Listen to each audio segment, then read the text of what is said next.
who need to join or they're planning to join. And so we still have to have a quorum, right? You do not have to have a quorum because of the way that this meeting is being conducted. However, if you would like to, we can actually go down and maybe start with Norm's update. If you wanted to kind of move the agenda around, we can talk about what that's like after you get through your initial announcements and stuff. Okay. So. All right. With your guidance, we will Okay. proceed when time.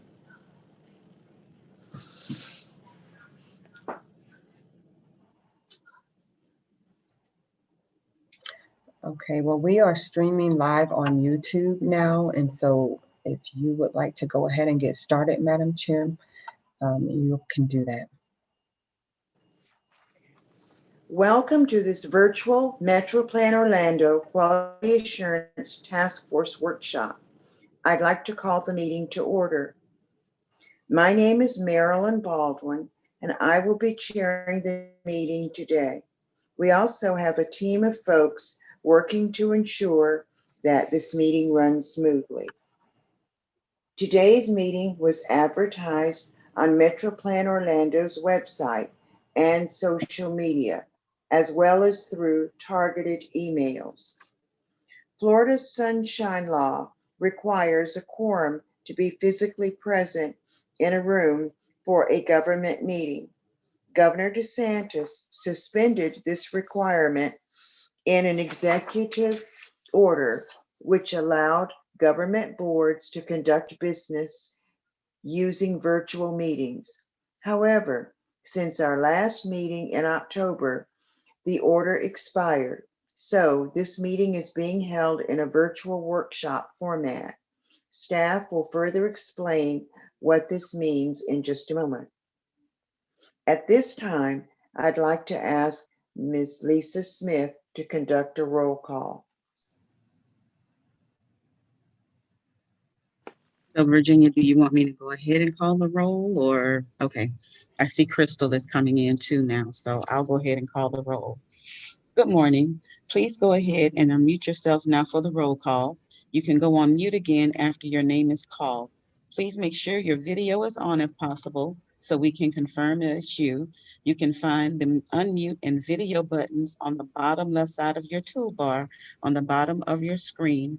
Please say here or present when your name is called. Marilyn Baldwin.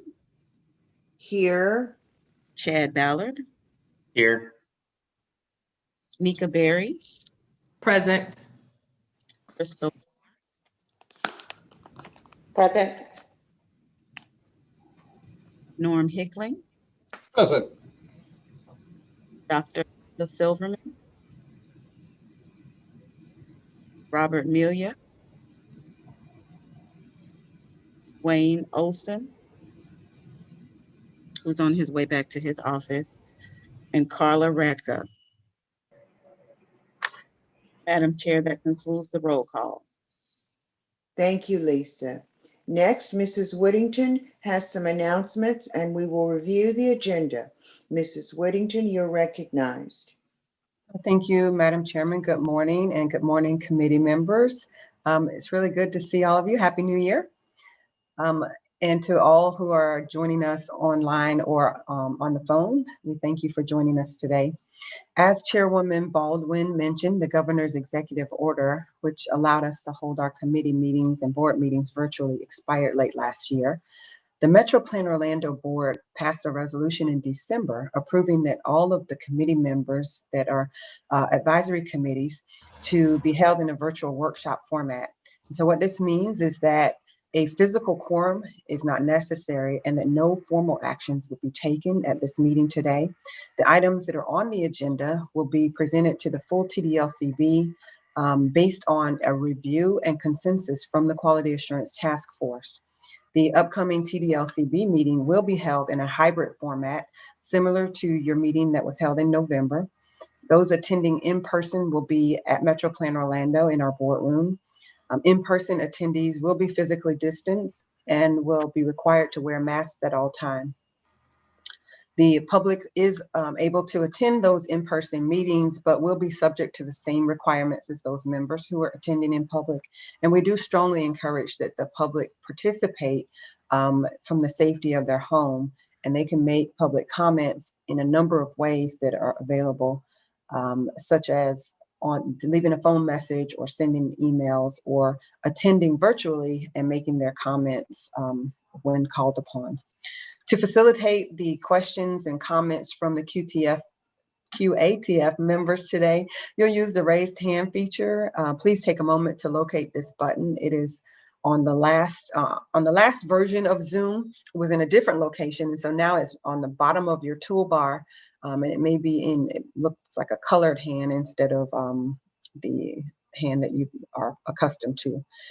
The members of the public who wish to make public comments will be recognized during 2 public comment periods later on the agenda today. And members, if you've joined us by phone only without the video screen, please use *6 to mute and unmute your line. And then you'll use *9 to raise your virtual hand so that the meeting host can see that you wish to speak. You'll also see that there's a chat feature on your toolbar. This communicates with all panelists in the meeting, which includes the board members, staff, and presenters. We ask that you only use this button if you're having technical difficulties or need assistance. And as with all of our previous meetings, a full record of the chat comments will be included with the public record from this meeting. Today's meeting is accessible to the public via computer, tablet, or phone. There will be a public comment period also near the end of the agenda, and instructions on how to share public comments will be given at that time. A recording of the meeting is accessible later on MetroPlan Orlando's YouTube channel, and you'll find links to the YouTube channel and to the meeting agenda in the chat box if you want to pull that up electronically. And that is located in your Zoom screen. Madam Chairman, that completes my announcements this morning, and we are prepared to proceed with the agenda as printed. I note that we have been joined by Dr. Linda Silverman, and Mr. John Slott is also with us, as well as Ben Gonzalez on the Access Links team. So Madam Chairman, I turn it back over to you. Thank you, Mrs. Whittington. We will now hear public comments on today's action items. Again, the TDLCB will take action on action items at their February 11th meeting. The QATF will review them and provide a report out to the LCB prior to their action. Do we have people who want to speak to any of the action items? If so, please use the raise hands function found at the bottom of your screen or by pressing *9 on your phone keypad. When we call your name, you will be asked to unmute your microphone. We ask that you provide your name and address for the record. Please keep your comments to 2 minutes or less. Are there any comments at this time? Madam Chairman, we have not received any comments, and there are no hands to be recognized at this time. Are there any written comments that were submitted before the meeting? We did not receive any written comments. All right, thank you. We have 4 items today that the LCB will take up as action items. February the 11th, we will now review those items. The first is to review and recommend on the revised Access Links eligibility application. This is found at tab 1 of your meeting materials. Mr. Olson chaired the application review working group. Mr. Olson, would you like to make any comments before I call on Access Links to present? Madam Chairman, Mr. Olson is en route to his office to log in.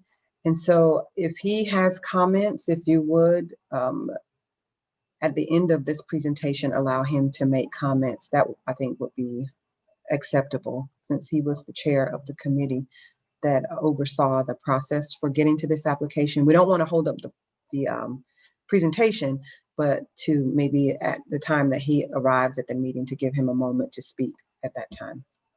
That would be good. All right. Mr. Hinkling, Well, would you thank you. like to present the new application? Sure. Thank you, Madam Chair, and appreciate everybody. It's good to participate in this Quality Assurance Task Force meeting.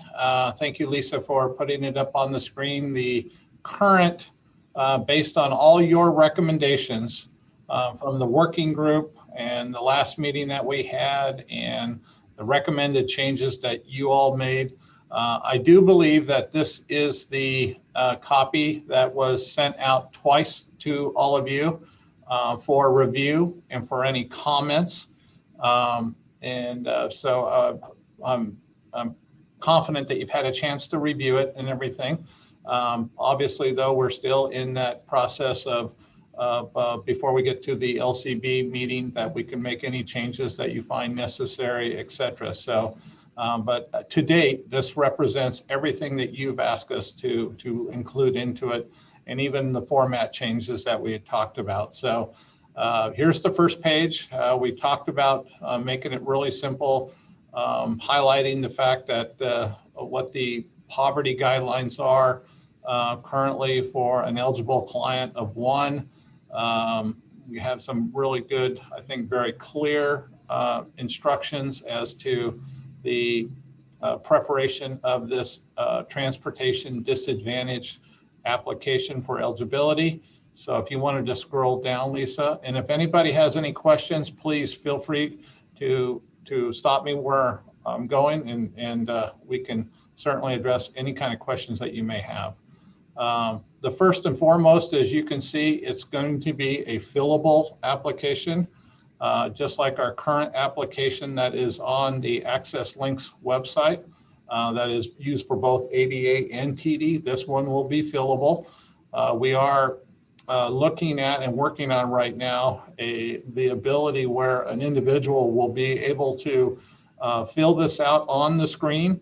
They will then be able to save it to their desktop, and then we'll have an email address that we can have that client send it into us via email, so that we can start going more electronic instead of always passing paper around and having to do fax. Obviously, we will still accept the faxed applications if that is more convenient for the client, but we are hoping to try to get more and more to a less paper and more electronic filing type system. So, Crystal, do I see you have a question, or?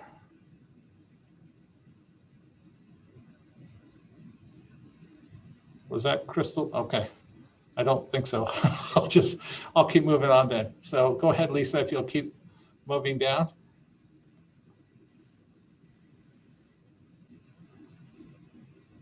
So again, we've here where we say, please check all that apply.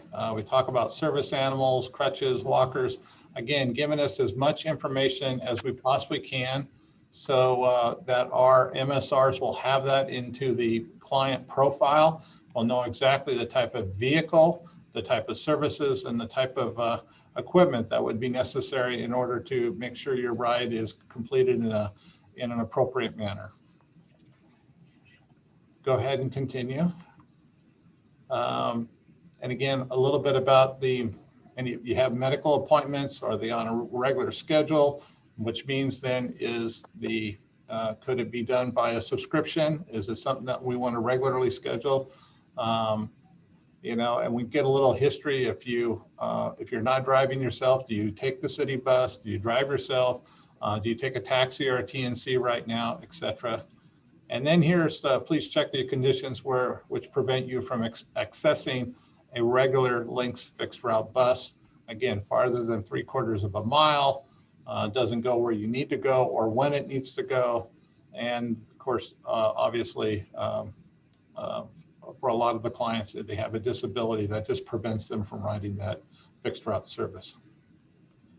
And here's the verification of income. Again, a lot of discussion in the work group period, and coming up with that, the ways to verify the income.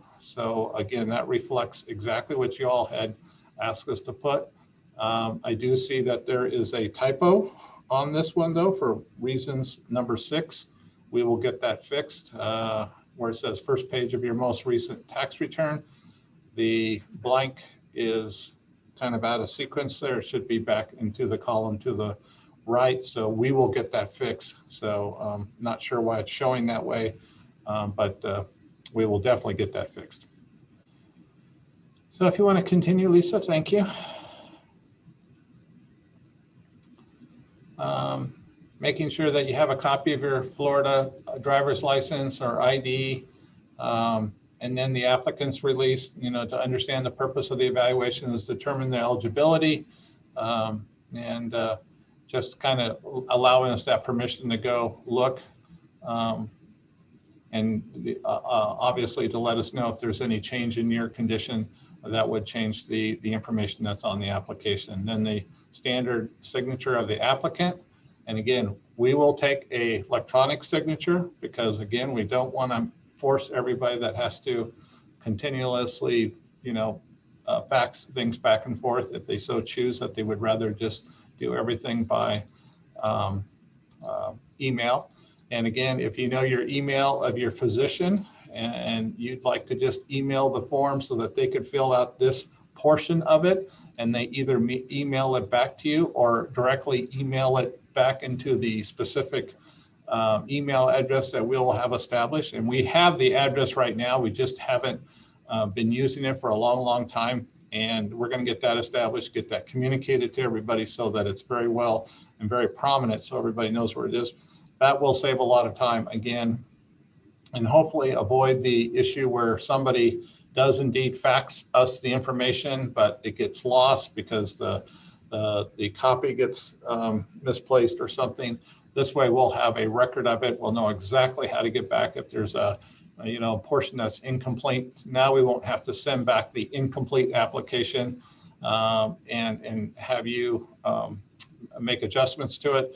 This can be done within a matter of days versus waiting for the post office to deliver mail, et cetera, which is just a huge delay for everybody, for our staff, and more importantly for the client.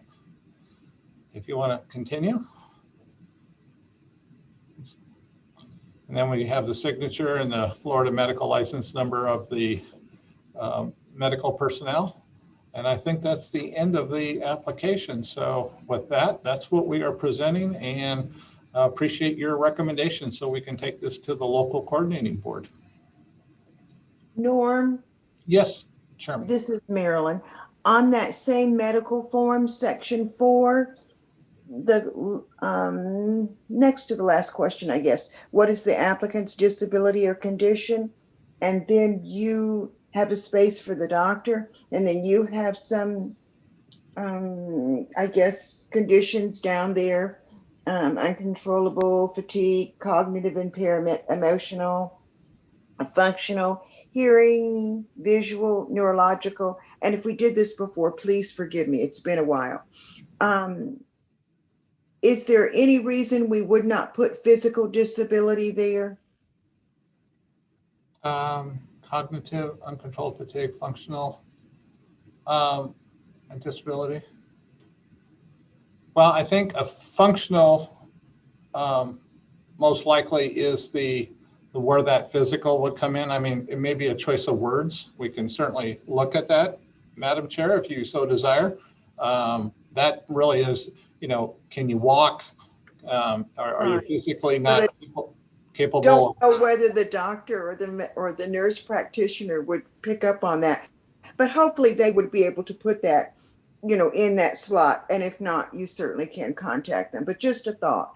Yeah, I would think that where it says the applicant's disability or condition, that's where the doctor could write in, in more specific terms, exactly what that disability might be.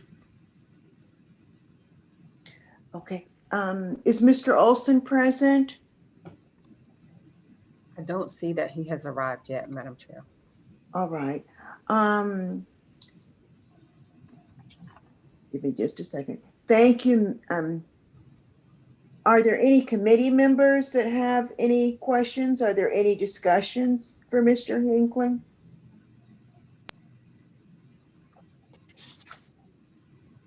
All right, I think we probably don't want to close this until Mr. Olson arrives. So can we put this one and come back to it? Would that be acceptable, Mrs. Whittington? Madam Chairman, you can take remarks from Mr. Olson under member comments later on the agenda. So again, there is no formal action being taken of the QATF. We take your whatever deliberation we're having at this time, your question that you asked of Norm, we take note of that so that we can present it to the QATF. And Mr. Olson is coming in right now. Boy, how timely is that? So he just arrived. Mr. Olson, thank you for joining us. We'll give you a moment to catch your breath. All right, I ran all the way back. Oh, wow.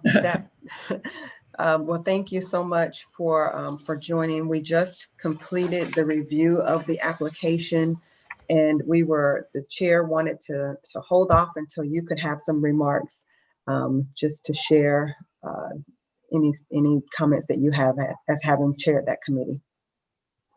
Okay, well, briefly, I remember meeting over several months. Our goal was to produce a separate application for TD from ADA, and we accomplished that. I think we came up with an excellent product. Everybody was happy, including MetroPlan, that we didn't make it too complicated and too cumbersome to take the applications and process them. Also, our attempt was to make it very understandable to the applicants, and also not to have to get too much documentation, but to provide the necessary documentation. So I felt like we accomplished the mission quite well. All right, very good. And we thank you for your leadership and chairing that working group, that committee. Again, before we leave, are there any comments or questions of the committee members? I don't see any hands. And I too want to just say thank you to those of you who worked on that committee. And Mr. Olson, you guys did such a good job that there was no other comments. And it seems like I got a lot of nods here in affirmation of how good the product is going forward to the TDLCB. So it will be presented on the 11th for final approval. All right. And that's a live meeting, correct? That is an in-person meeting, yes. Okay. For those who have committed to be in person. We'll talk about that in a few moments. Thank you. All right. Well, thank you all. Well, thank you all. On behalf of Access Links, we all appreciate your time and effort, and it means a lot to us. Well, thank you for working with us, and thanks to Nanette and Benjamin for sitting with us over many, many hours. So we're very grateful for that. Next is the annual review of the TDLCB bylaws. The bylaws are found in tab 2 of your agenda, and Mrs. Whittington will present this item. Thanks again, Madam Chair and members. Each year, the QATF and the LCB are required to take a look at the bylaws that govern the TDLCB to see if there are any changes. We sent these out with your agenda packet, and I hope that you all have had an opportunity to review them. Staff did not find any changes that are necessary. However, in your review, if there are questions, we can respond to those questions, or if you noticed anything that needed to be changed, we are happy to address those right now.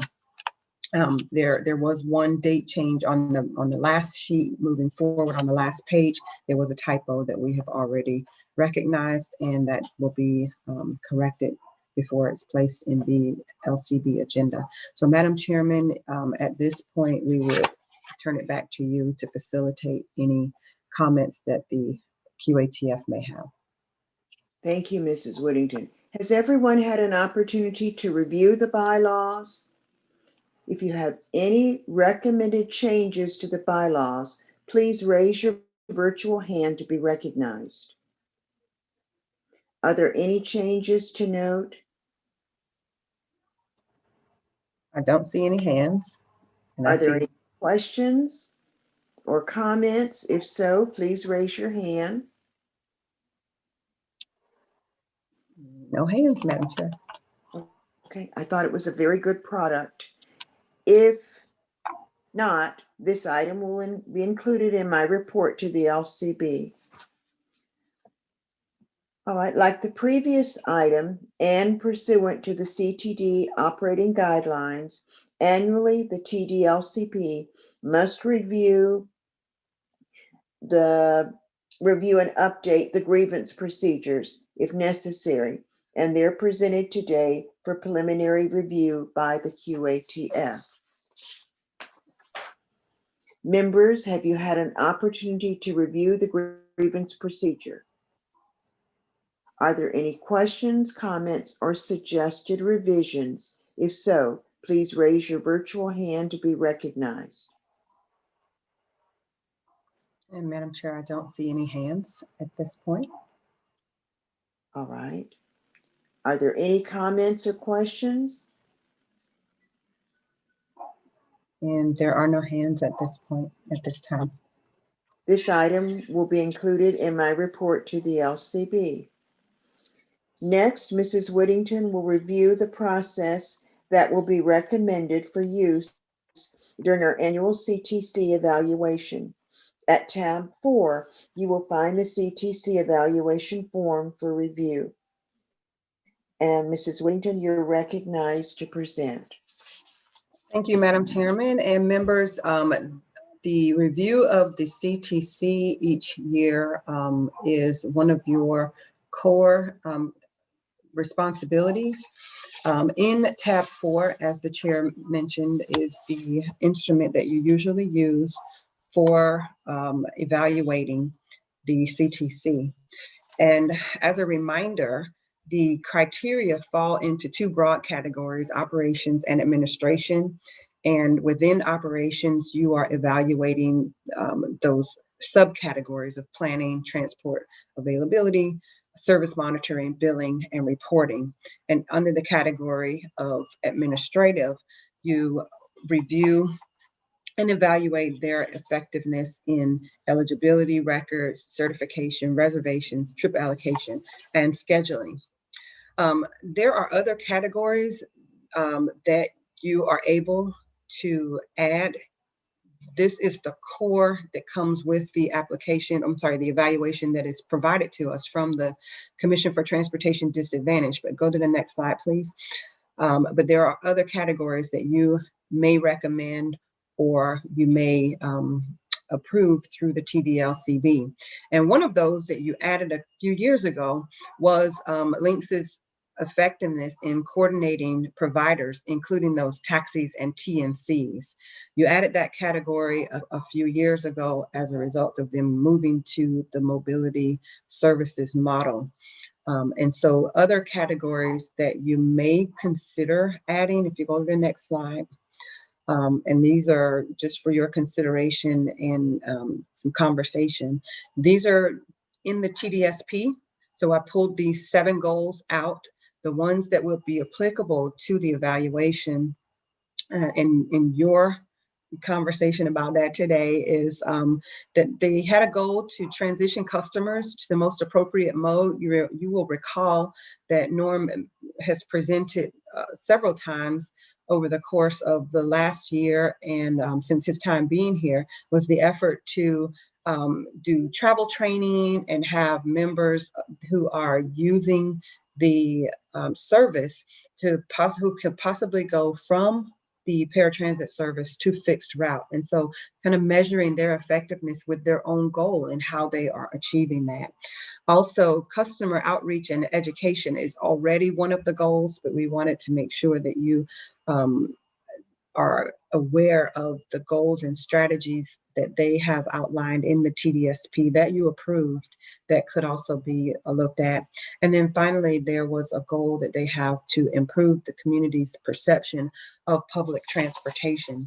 Now, these would be at least the two, 1 and 4. We would have them to provide some data to us, letting us know how well they have done and against their own benchmarks that they have set. And so I want to just pause there, Madam Chair, to hear your reaction, the committee's reaction. And I've already spoken to Norm preliminarily about these items that are in the TDSP. So wanted to see if you all would be interested in how we could include these in the evaluation, or should they be included? So Madam Chair, that's just for conversation of this committee.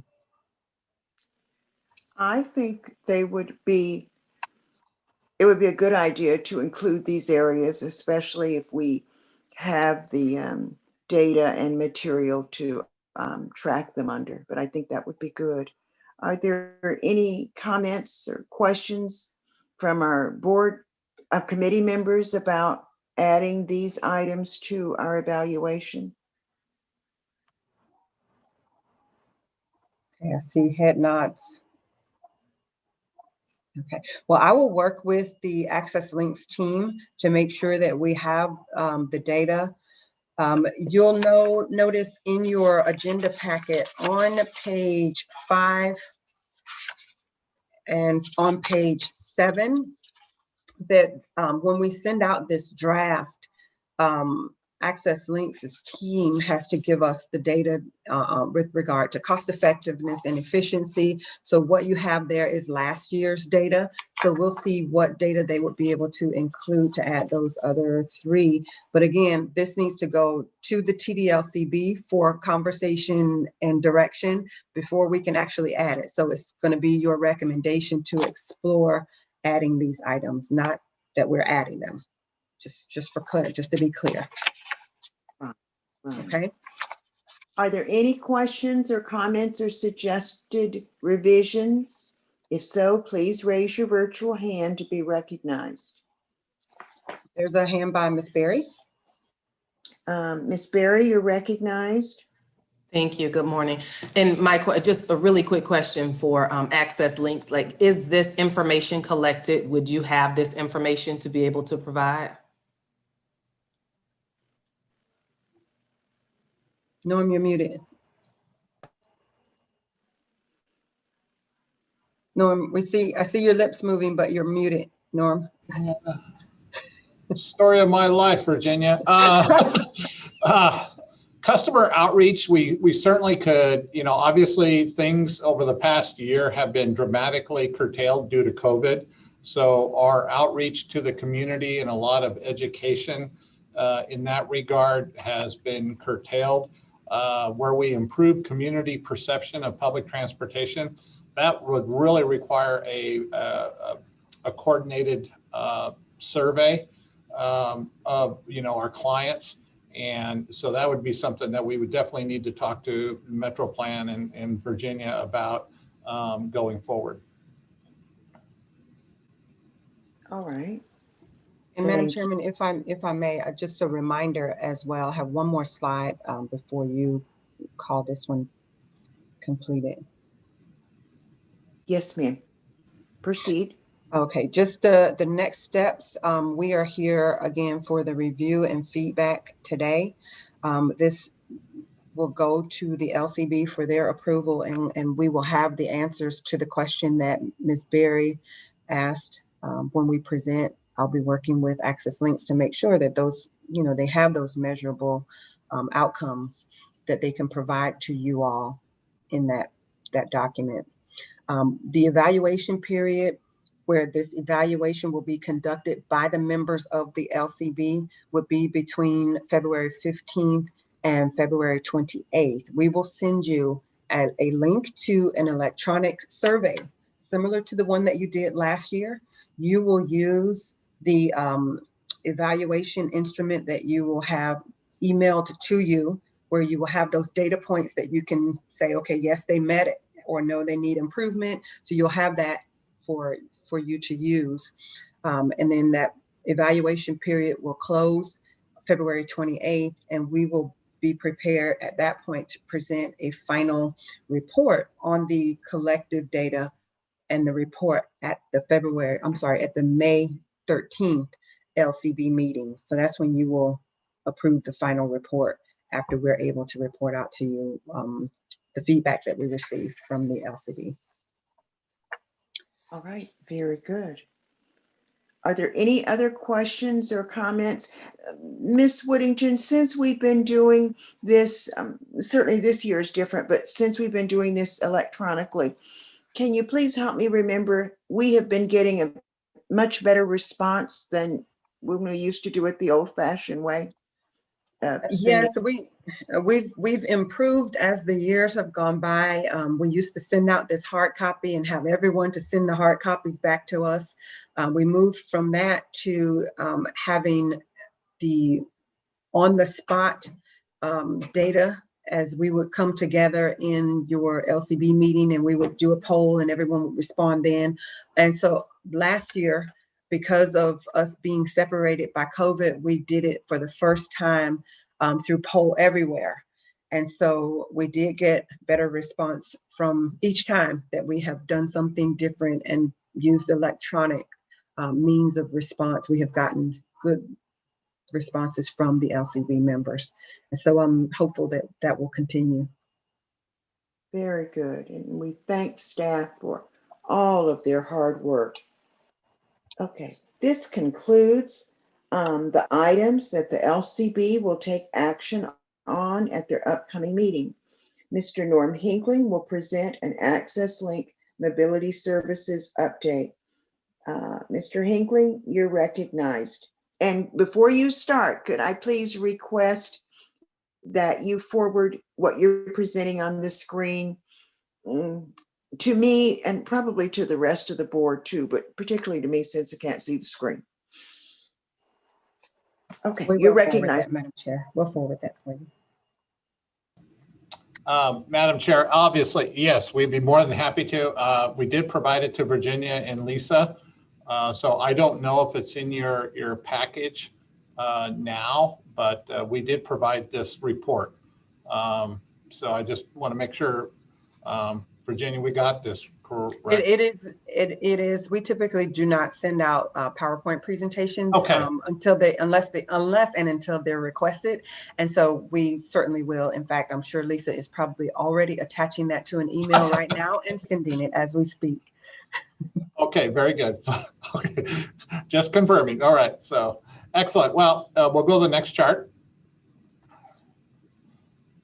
So here's our table of contents for today, as we've talked about in the past, and what we've shared with the Quality Assurance Task Force is trip performance and analysis over the last few months, funding allocation, call center performance, and then the eligibility status, and then finally some of the program statuses, things that we've talked about and that are important to all of you that you've brought up in the past, and then also initiatives that we have here at Access Links to try to improve our service and make the customer experience that much more enjoyable. So if we could have the next chart, please.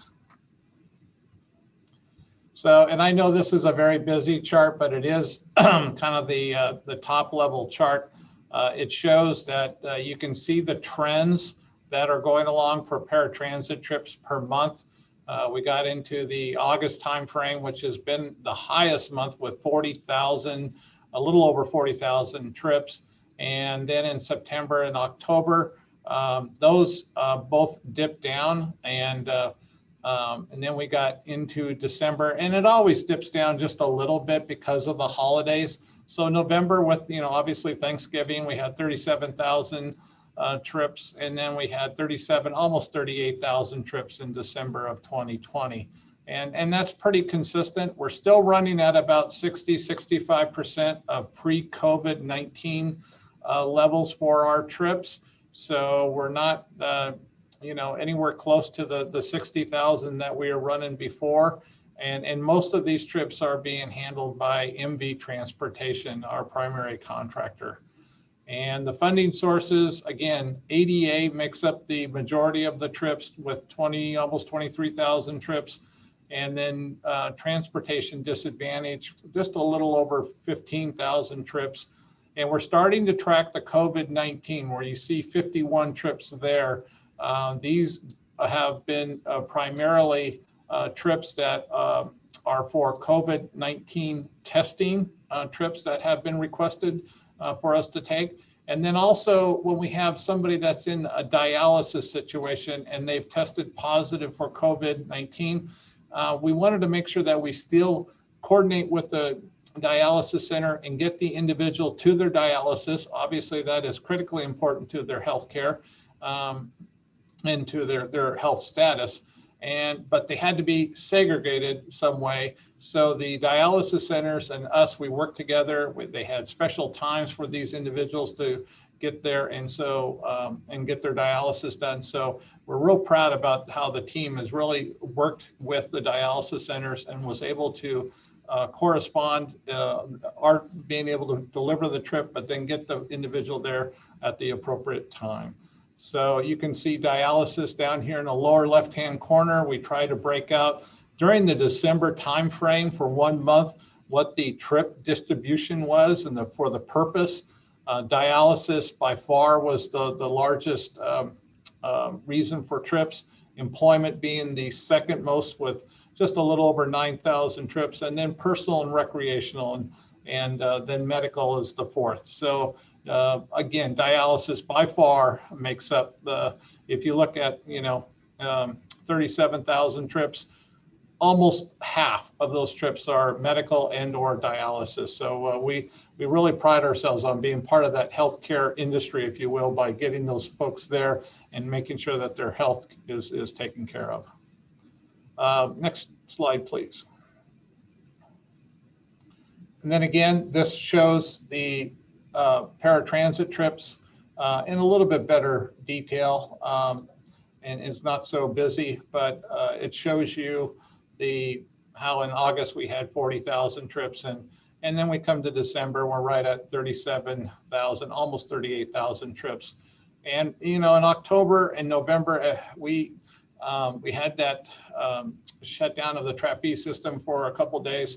And so some of these trips are estimated only because we're really confident this is the number of trips.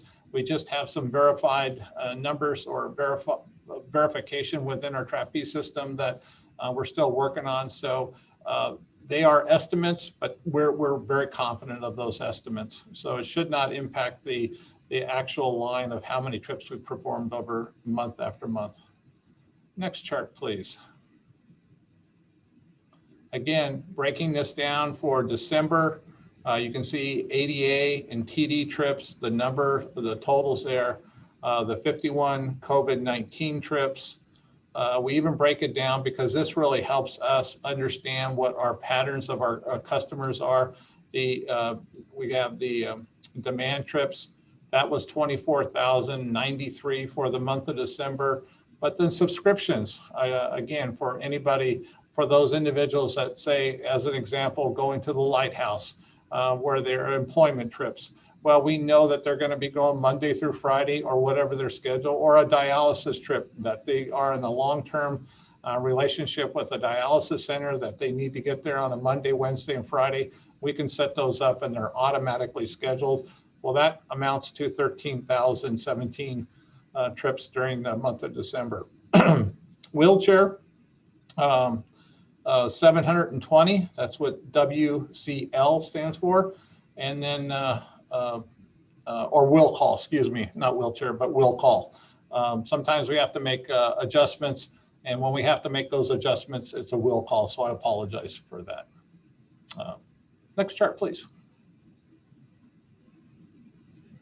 And then again, the trip purpose, this is for December, really highlights the fact that we're really are part of taking care of people's health, and we're proud of that. Next chart, please. This is call center performance. We know this is a critical measure that you want to see every month. In December, we had 44,638 calls, and that came into the call center. Now that's 30% less than what we had in 2019, and that's tracking pretty close to the number of trips that we're actually performing. When I said we're anywhere from 60 to 65% less trip demand in 2020 than we were in 2019, well, the calls go along and correspond with that. So you can see it's pretty much tracking as its highs and lows that are going along. And again, that's COVID related. Next chart, please. And then you can have this chart here. It shows the average answer rate in December, or comparing December 2019 versus December of 2020. We were at 5 minutes and 41 seconds in December of 2019, whereas in the 2020, we were at 58 seconds. Again, 64,000 calls, and a little bit more than 64,000 calls came in 2019 versus 44,638.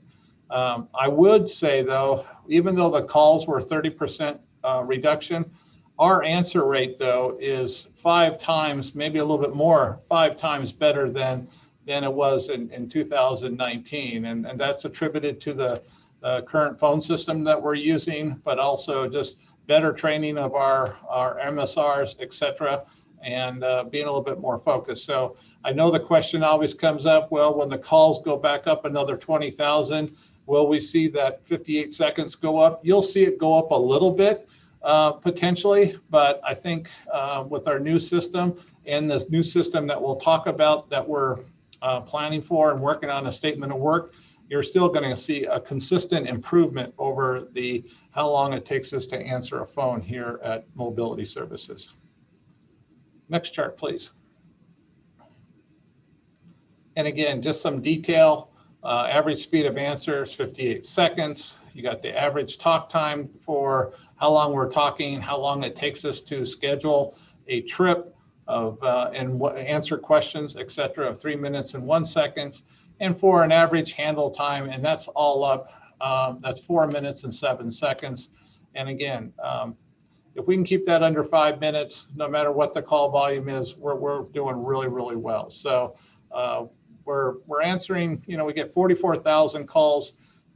We answer 42,522, and for whatever reason, people, if they're on the phone, they get interrupted, they can't stay on. But there was 2,000 of those folks that abandoned the call, which was right at 4% over a full month. So that's not too bad. Next chart, please. And again, a breakdown as to the type of calls. One of the things that we have an internal initiative here this year, and obviously is going to be a major component of any new phone system that we go look for, is how do we handle the estimated time of arrivals, which is the ETA.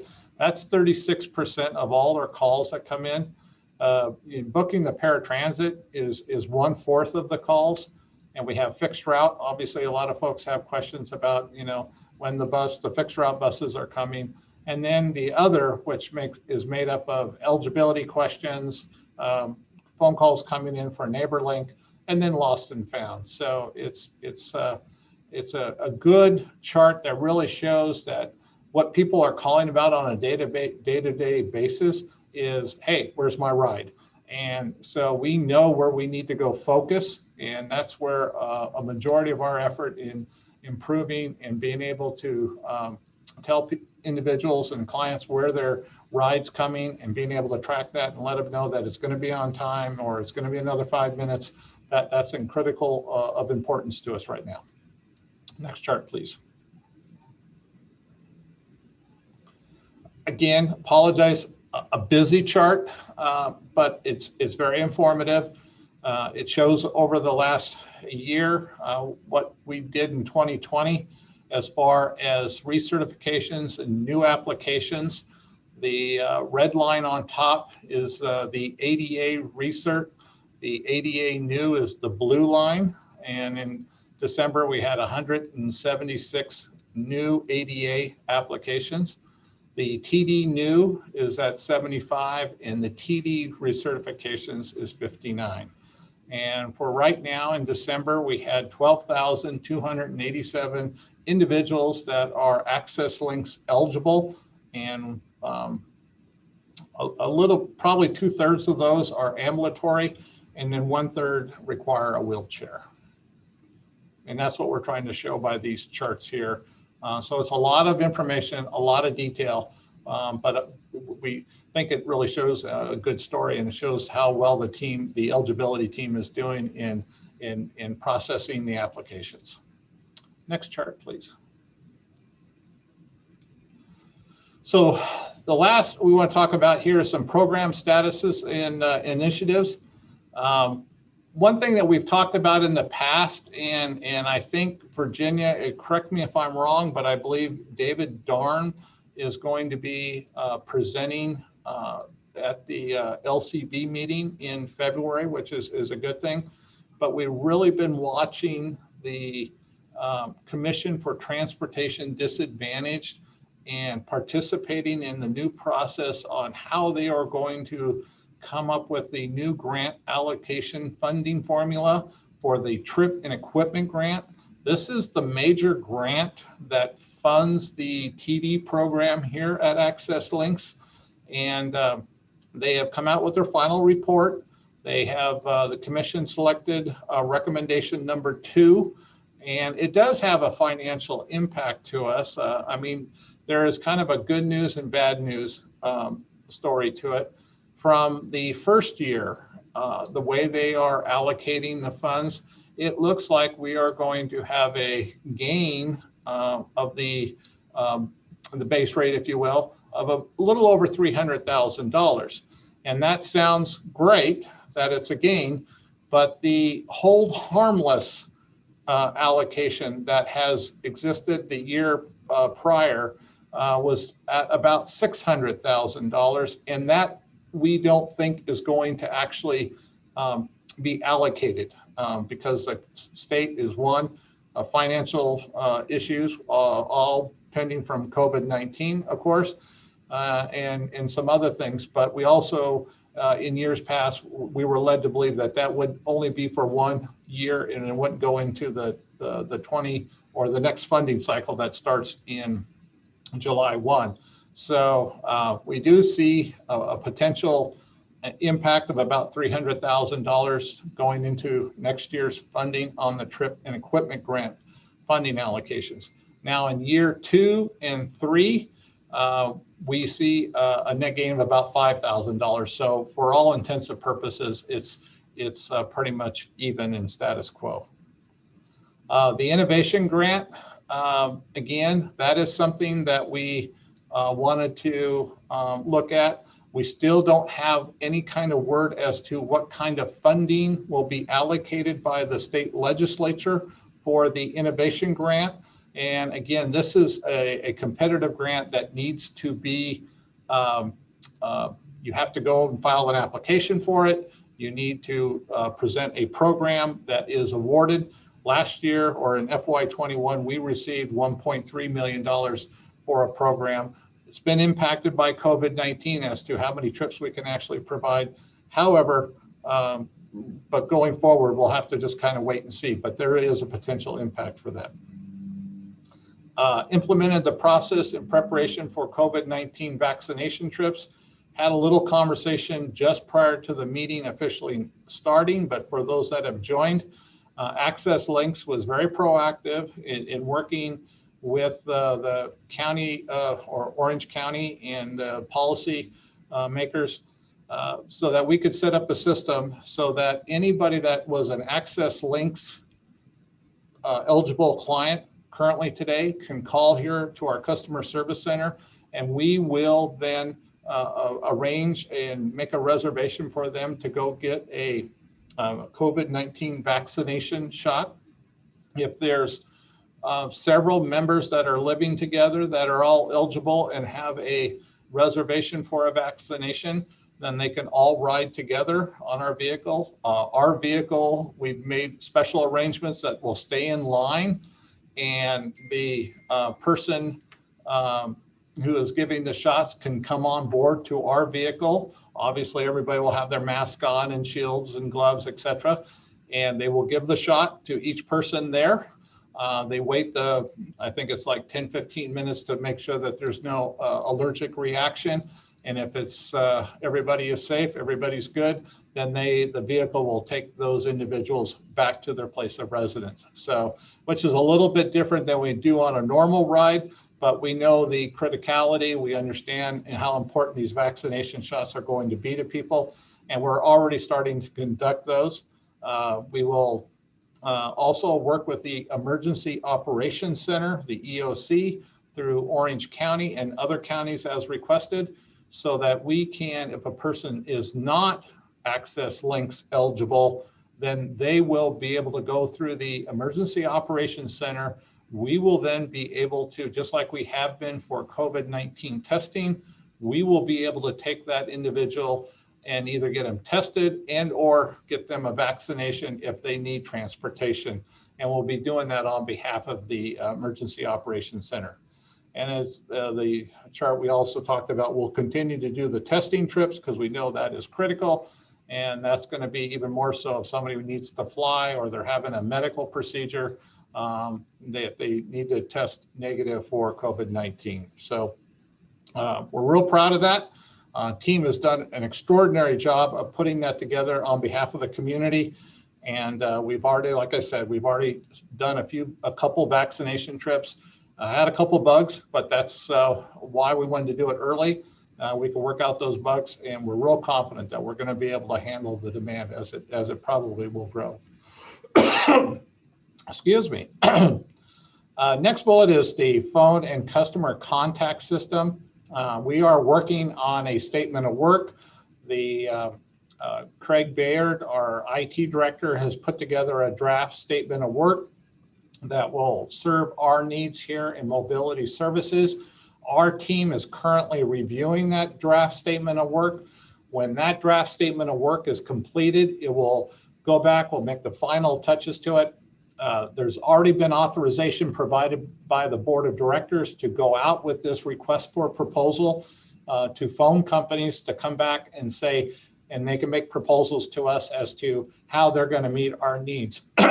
We're real confident that if we put in the right requirements in the statement of work for the request for proposal RFP, then that we're going to meet all those standards that we talked about as to how fast we can answer a phone, how fast we can turn around a, excuse me, how fast we can turn around a question or a reservation and answer somebody's question, and even enhance the way we can actually do estimated time of arrival calls and be able to answer those questions, whether it be through a text message, whether it be through a voice message, etc. So there's a lot of technology out there that will really enhance our ability to communicate with our clients.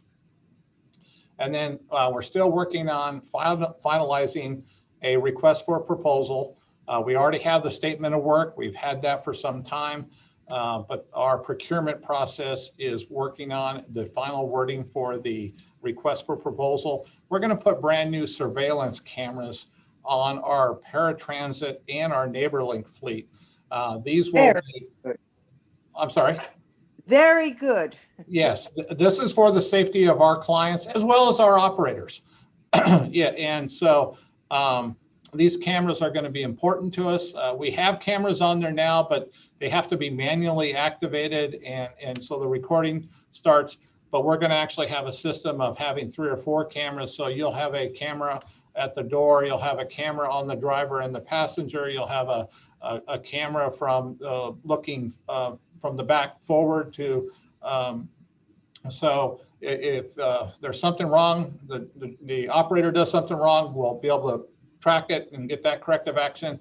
If a client has an issue, we'll be able to also observe that too and take whatever necessary means that are required. So we're looking forward to that. Next chart, please. Improving process based on the system outage. Again, I want to thank everybody, and I want to thank Virginia. I want to thank Lisa and you, Madam Chair, for allowing us the communication with that system outage that we had of our trapeze system was rough on everybody. It was more rough on our clients and customers than anybody else, and we recognize that. But through your help and being able to have candid conversations and share information with you, we got more information out to everybody, and you were able to notify the members of our community that needed to be notified and help us with that. We also notified the Commission on Transportation Disadvantage, which was as frustrating as that time was, but it was to our advantage because the Commission knew about what challenges we had, and we were able, because of we didn't miss a beat in some of our ability to draw down some of the funding from the Commission, only because of the good work that we had done and actually the amount of trips that we performed versus funding levels that we've shown in the past. They were very, very understanding, but they were very gracious in offering us some alternatives on how we could keep the funding going. So we were very appreciative of that. But again, it came down to good and frank and honest communication. And we're also now, we are finalizing some roles and responsibilities between our vendor and Lynx, and we are going to have an amendment into the contract that will specifically define who takes care of what as far as maintenance, as far as servers, et cetera, within the trapeze system. So we're going to, again, good corrective action has come out of that, and going forward, again, allowing the customer to have a better experience here with Access Links. We thank you for your comments on the TD application, so I won't belabor that much more. But we do know now, having gone through the process with the TD application, we are ready to go for in 2021 here for our ADA recertification process.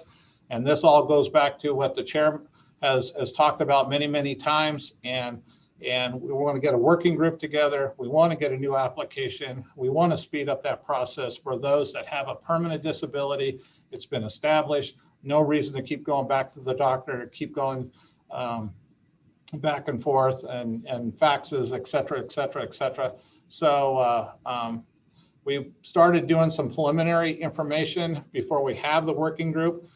As a note, we know right now that there's 9,302 eligible Access Links ADA clients. And we believe, just going through our preliminary research, there's about 1,300, maybe a little bit more clients that potentially have an identified permanent disability that we could really shorten up the whole recertification process and get it to exactly what the chair has been talking about for some period of time. So, Madam Chair, we're listening. We haven't forgotten, and this is the year we're going to get it done. So, I think that's the last chart. Next chart, please. Yeah, one more. Okay. Fleet update.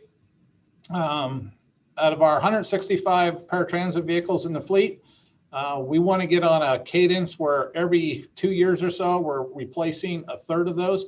It had been some time before we brought new vehicles into the fleet. So we had ordered last year and last fiscal year, we ordered 62 vehicles to be delivered to Lynx. I'm very happy to say that we got 51 of those now are in revenue service. They're out there, they're traveling, they're taking clients as we speak. There's another 11 that we have on site that we're just finalizing, getting all the license plate, the tags, making sure all the electronics are in them and ready to go, and all the placards and things of that sort. And they'll be out in the fleet here very, very shortly, if not this week, probably next week. And then we have one vehicle that's pending delivery. We hope to have it here by this time. Unfortunately, when the manufacturing company was delivering it, got into a rear end situation, and so they had to rebuild the vehicle. It's a brand new vehicle, so they're not rebuilding it. They had to total the other one out. So that probably will be back here next month. And so then we will have replaced all those vehicles, all 63 vehicles. And then this Thursday, we are going for board authorization for FY21 to put another 5 vehicles into a purchase order. And so we have another 5 vehicles, brand new vehicles that would come in as replacement vehicles in the months ahead. So in 2 years' time, you will have 68 vehicles that we'll have replaced. And we're really on a roll in making sure our fleet is up to date, clean and efficient and safe. So with that, I turn my time back over and thank everybody for your attention and be glad to answer any questions I may have. Norm, thank you for that excellent report. It sounds like you've been working extremely hard during COVID. Are there any questions for Mr. Hinckley? And if so, please raise your hands. You do have a couple in the queue, starting with Dr. Linda Silverman. Yeah, Right. thanks. Mr. Norm, the question is a couple, you're talking about the cameras. How often now do you check the data from those cameras? Only when it's necessary. So it's not, you don't necessarily review the cameras every time they come back. I mean, you make sure that they're functioning as part of your daily preventative maintenance. But if there's an incident that's reported, then you will go back and you will pull that down. So it's not like you're gonna just, especially with these new up-to-date ones, you're not gonna be like twice a week reviewing on a regular basis what goes on. So right. Okay. The other thing is, what's your time frame? I know you're just getting it together now to get these super duper ones, but what's the time frame for implementing that? What do you think? How long will it be before you get that update on, or the improvements on the surveillance cameras? Well, right now the RFP is ready to go out. One thing that we are working with procurement is to get the disadvantaged business enterprise sign up on them. So that will probably go out for like 45 days. So you're looking at 60 days or so, maybe 3 months before we have the proposals back. And as soon as we get the proposals and we make a selection of the proper vendor and the system that we want, then you would look at, well, I would think, in the late summer, fall timeframe, you'll start seeing them installed on the vehicles. Oh, okay. Thank you for answering. Madam Chair, you have a hand by Mr. Ballard. Mr. Ballard, you're recognized. Thank you, Madam Chairman. Norm, I was looking at the time reduction. That was pretty impressive. I mean, you said it related to the system. What changed with that system to reduce that time? It's a drastic increase, which is great. Or not increase, but drastic decrease, which is great. Well, a lot of it too is the fact that because of the trapeze system and we're tied into our main provider and the trips are predominantly being provided on our main provider, that we can, like the ETA calls, we can look on the trapeze system right there at the MSR's screens, and they are able to tell somebody exactly where their vehicle is and how far away it is, etc. But also with the new system, you got Skype that's going back and forth, and so they can talk to supervisors and things of that sort. So it's been an improvement of the tools that we have that helps us communicate, so we know when there's issues out there. But there's also just been better training, and the phone system that we are working with right now is much better than the phone system that we had, and we anticipate that we'll just move up to the next generation and have better tools when we go to the final phone system. Yeah, it definitely looked like it made some improvements there. And on the ETA piece, do they get the ability to look at, like on a phone, like some phones nowadays you can track the if an Uber driver or something like that, or whatever type of delivery again, you can track when that's coming. Do you know if that's something that's available right now, or is it something that you're looking to do? We have it on, it's called 1MV. If you go on the Access Links website, a client can sign up for the 1MV application, where they can go in and track their own vehicle. And it's something that we'd like to get that word out more often.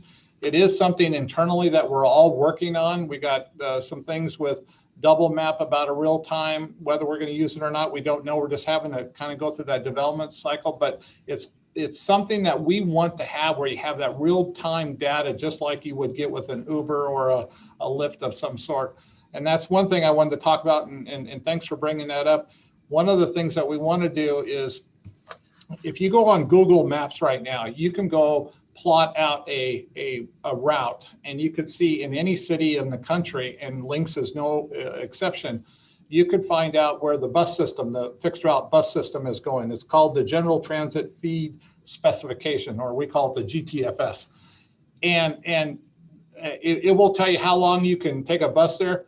One added component that we're trying to get to now is what is the bus stop condition, and does it meet ADA requirements, and is it accessible through the and it meets all the ADA requirements and accessible by somebody who has a disability. And we think that's going to be a powerful tool as we develop this, that you can download that information, so you'll have that. If say today you need to travel and you're okay with taking the fixed route, that person will know that stop I can get to. There's no, nothing that would stop me from getting to that bus stop and getting onto the bus, because obviously the buses are ADA. And John, my assistant, is is holding up what you can see right there. And Very cool. yeah, Good stuff. so it's good stuff that's coming. So, and again, it's all about the customer and making that customer experience enhanced, but making their travel safer and making it much more informative. No, thank you. Appreciate it. Madam Chair, you also have a hand by Ms. Nika Berry. Ms. Berry, you're recognized. Thank you. No, I want to say this is a great report, and I appreciate all of the work that you all have put into it. I do have a couple of questions, and I'm hoping you can clarify, but good job. First is not a question, a statement, but I appreciate and really admire the work you all have done with the dialysis centers. That to me is very impressive, especially with the COVID-19 and dialysis. So thank you for making that extra effort. I too had a question about the answer rate. So because the reduction is awesome, that's absolutely amazing. Now with that, have you maintained the same number of team members, of staff members that are answering or responding to the call? So there's not been a reduction there, you've maintained the same number? There's been no reduction, same number, and we're fully staffed right now, yes. Okay, so that's good, all right. So, and then for the abandoned calls, how is the abandoned call, or how are they measured? Is it before they answer, or if the calls drop during the call, the 2116, is it before they answer? Because 58 seconds is quite, if they got into the queue and for whatever reason, either the client hung up or the person dropped the call, then that's what it's abandoned. And it's before the actual MSR was able to pick up that phone and start answering their question. Okay, so got it. Okay, so as long as if they're in the queue and the call drops, that's considered abandoned, right? Yeah, right. And it could be for, a number of reasons, that somebody's calling from work, they're calling during lunchtime, all of a sudden their management walks in, says, hey, I need you to do something. They hang up the phone, and I've done that a million times myself. So not that I'm blaming it on John. I'm just point taken. So, but it happens. Just wondering. Okay, thanks. And then finally, and I probably should have asked this before, but it goes back to the application. Once, and I know we have to take it to the February 11th for approval, but once approved, do we anticipate the start date? When will they be able to begin using the new application? And we want to work on that start date with all of you because we need to get the applications printed. So we're working through that process right now. We would like to put a letter out and work with Virginia and put a letter out just letting everybody know that this new application's out there. And so we would coordinate that start date with all of you. Okay, but nothing in mind just yet. We're not looking at March 1st, none of that. I think March, maybe April 1 would be probably better to think of. I'm the last guy in the world to want to be too aggressive now. I've been aggressive. I don't want to be aggressive anymore. Okay, so I want to be safe. We appreciate We want to that. get the word out there. And I think if we do by April 1, I think we're being safe. We know we've got a good product, and then and we got all the processes worked out. We think we have all the bugs worked out now. But if with your guys' concurrence, I think April 1 would be a better date to shoot for, so that we don't have any whoops. Okay. I concur. I concur. Well, thank you so much. We may choose April 2nd just to not confuse people with April 1st. Okay, I'd like to revise my remarks somewhere in that first week in April.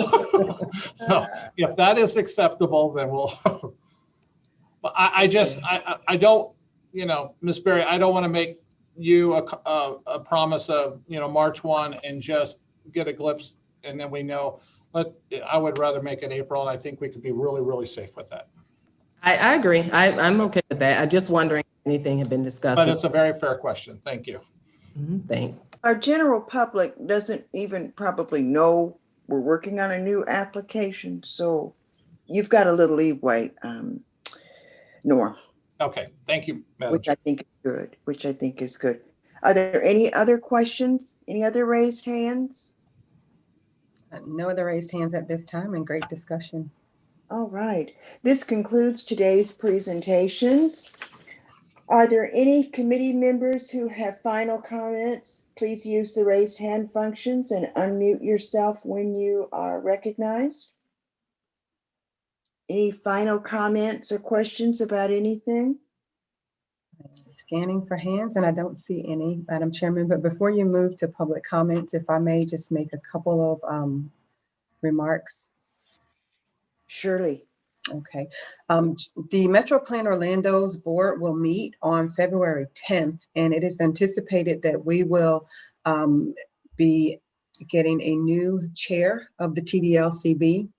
The MetroPlan Orlando board will appoint 3 elected officials. 2 are returning. That is Commissioner Myra Uribe from Orange County, Mayor Pat Bates from Altamont Springs and Seminole, and new commissioner from City of Kissimmee, Commissioner Jim Fisher. We spoke with Commissioner Fisher yesterday and did a preliminary orientation with him, as he will be appointed on the 10th and then jump right into TDLCB matters on the 11th. So we wanted to be able to talk with him ahead of that. So we're anticipating the MetroPlan board to take action on that. Your meeting on February 11th is slated to be a hybrid meeting. And what that means is we do have to have an in-person quorum. I want to say thank you to those people who have already committed to attending in person, and just let you know, we need you. We are right at a quorum, and if one person does not show up, that means that we would not be able to take action on any of the items that you discussed here today. And so we have the commitment from the elected officials, and we have reached out to those of you who have said that you would attend in person, and we say thank you.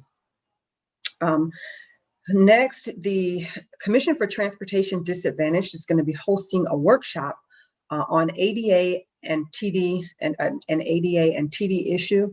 It is for the purpose of examining the CTD's policy on the use of TD trust funds dollars in relation to individuals with disabilities who are eligible for ADA complimentary paratransit service. That meeting is going to be virtual.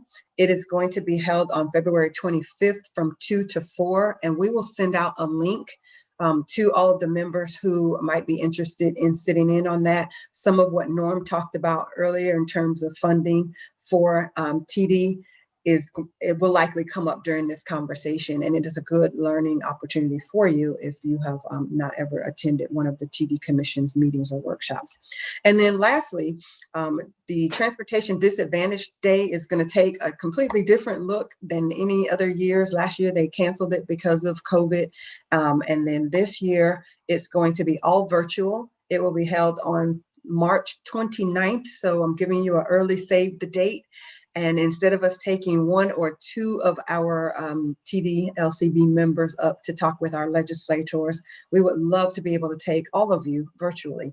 So we'll keep you posted on those links when they come forward as well. And so, Madam Chairman, those are the remarks and reminders that I have for you. And again, thank you all for your commitment of time here today and at the meeting on the 11th.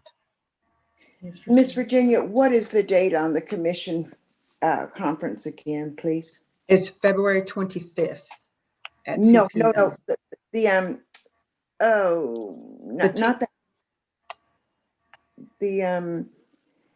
The commission's conference.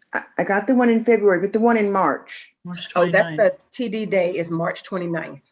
Okay, And it will be virtual. Again, I'll send the information out to you all. all right. As soon as we get it, we'll send it to you. Right. We will have Okay. the biggest delegation that we have ever taken to Tallahassee. Absolutely. Absolutely. All right, it's now time for public comments. If any member of the public wishes to make comments, please raise your hands function and you'll be recognized, or dial *9 on your phone keypad. We'll unmute your mic. After you're recognized, please state your name and address for the record, and please limit your comments to 2 minutes or less. Are there any comments at this time? Madam Chair, there are no raised hands for public comments. Are there any written or phone comments that were submitted before the meeting? And we did not receive any written comments. All right. I want to thank each of you, staff, committee members, volunteers, for participating this morning. I think we got a lot done, a lot of good information. And our next meeting of the Quality Assurance Task Force is scheduled for April the 27th. It will most likely be a virtual workshop. However, staff will confirm this as we get closer to the time. And at this time, if there's no further business, we stand adjourned. Thank you Thank very much. you. Thank you, everyone. Thank you. Thank you. Yeah, have a good one. Have a good day, everyone. Thank you, you too. Yeah. All the best. Thank you, Norm. Same to you, Norm.